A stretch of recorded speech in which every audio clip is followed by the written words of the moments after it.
Right, so I'm going to do unedited videos, but this is my third take. So they're unedited, but it's going to be, multiple takes, but this is the final take. So let me just say this, niching. That's what we're talking about today, is we're going to talk about how I can help you find your niche. Now, if you're a holistic healer, you're somebody who's more drawn to like the conscious spiritual path in life, and perhaps you've kind of learned a couple of skills. Maybe you've learned Reiki, you've learned breath work, you've learned yoga, you've taken a few trainings here and there. And now it's a case of kind of like bringing it all together and finding your niche. And the idea of finding your niche is stressing you out.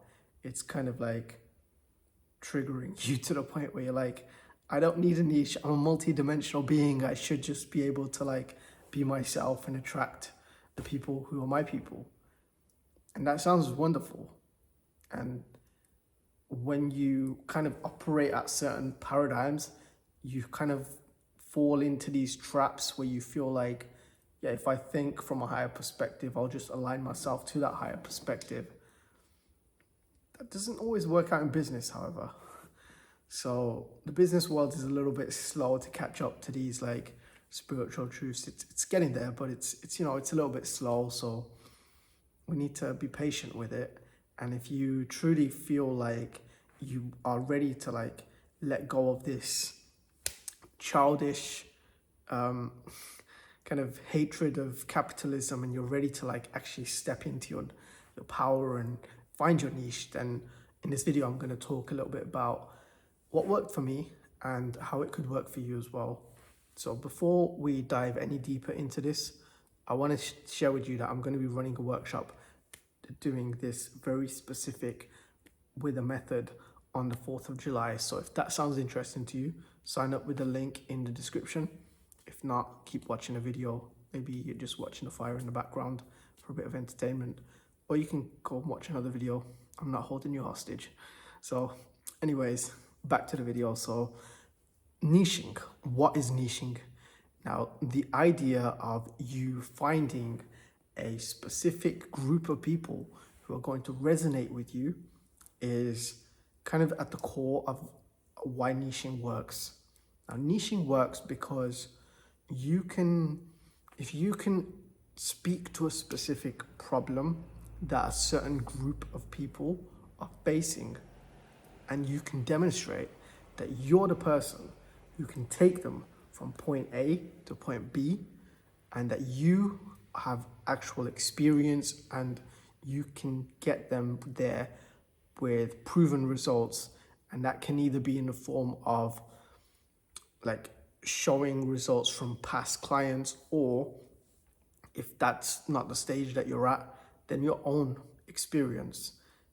Then this is exactly why finding a niche could be quite triggering for a lot of people, because there's probably 100 things that fit into that category of what I just described.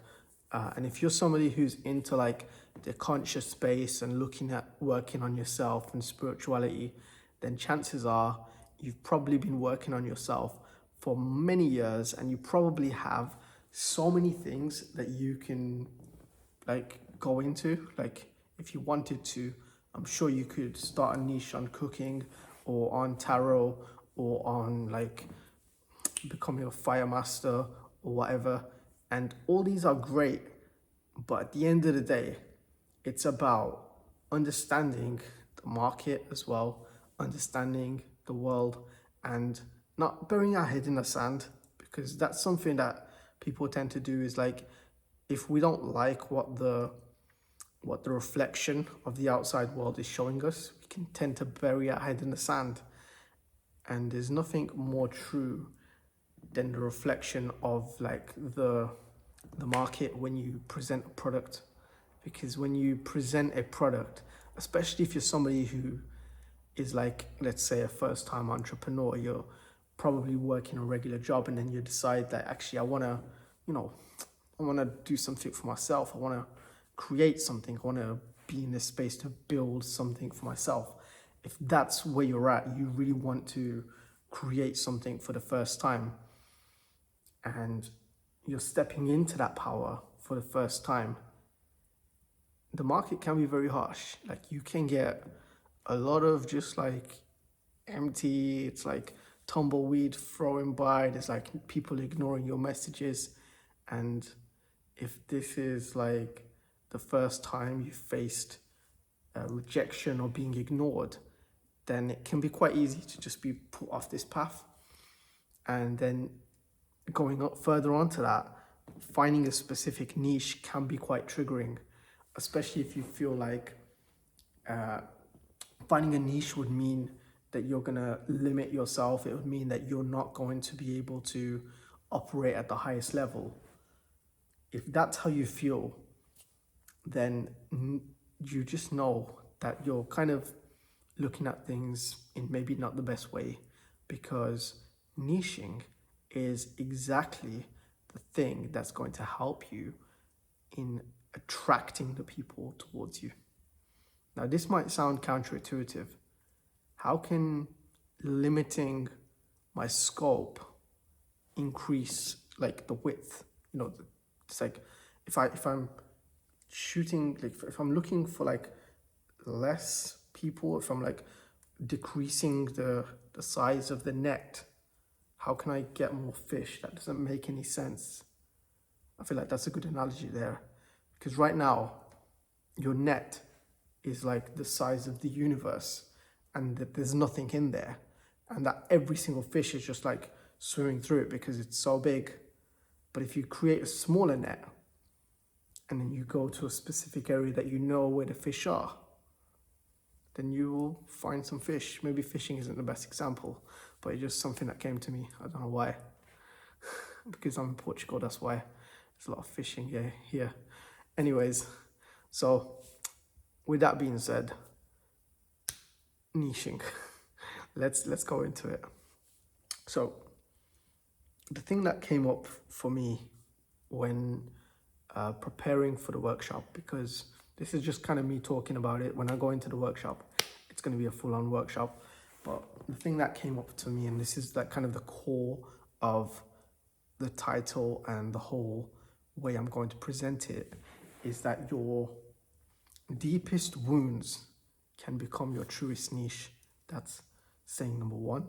And number two is that you are not your niche. Now, this might sound triggering for you as well, because it's quite popular right now to say you are your niche. But I would say the opposite, that you are not your niche. If you're somebody who has not got at least 20 or 30,000 followers on any social media platform, you're not consistently making 5 to 10K a month through social media alone, then you are not your niche. Like, you can't just create content about whatever you want to create content about and expect your people to just flood in immediately. Like, it works for sure.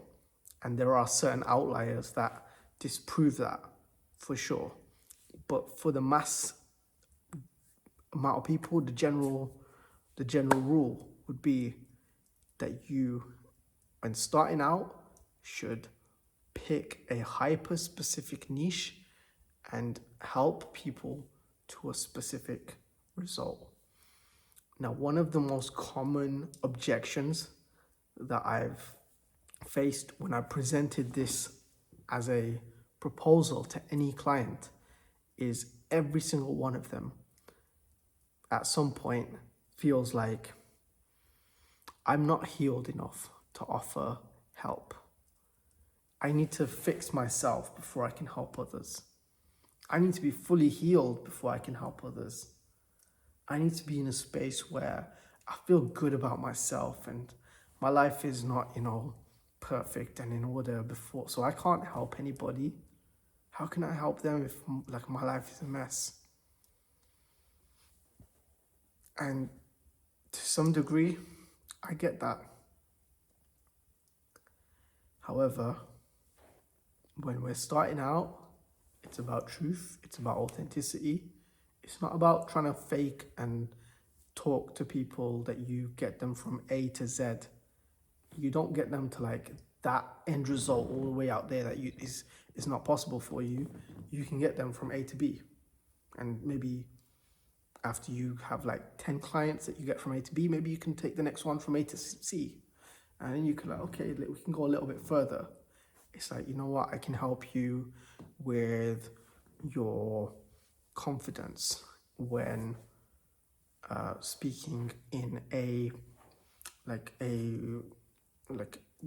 public speaking. And the first step could be maybe, okay, I can help people who are looking to become actors speak in public. And then it's like, okay, I can help people. I've helped enough people to like get up on stage. Maybe I can help somebody to give a a keynote speech or a presentation, or then I can help people speak in front of 5,000 people, 10,000 people. But you wouldn't go in at the start saying that I can help you stand in front of a stage of 500,000 people and I can help you with that right now. Like, no, maybe first you start off with like, okay, I can help you just talking on a Zoom call. And that's like transformative for some people. But then you have to find out who are those people that are going to feel like the end result that you're promising is transformative for them. And in most cases, not all, but in most cases, it helps to look back at your own journey, because chances are you were once where they were and now you are no longer there. So when you retrace those steps, you can see like, how did I get from there to there? And how can I help somebody go from here to there? So this is basically a little bit about what's to come. The niching workshop, we're going to dive deeper into these and give you actually practical and actionable ways to turn this from just ideas into profitable business. Okay, I feel like that's it for me. My mouth has stopped talking, but my words are not working. So with that being said, sign up for the workshop. If you've already watched this far, like, you may as well sign up, like you've watched till the end. And don't forget to subscribe to my YouTube and make sure you do not turn on your notifications, because notifications will completely destroy your attention span.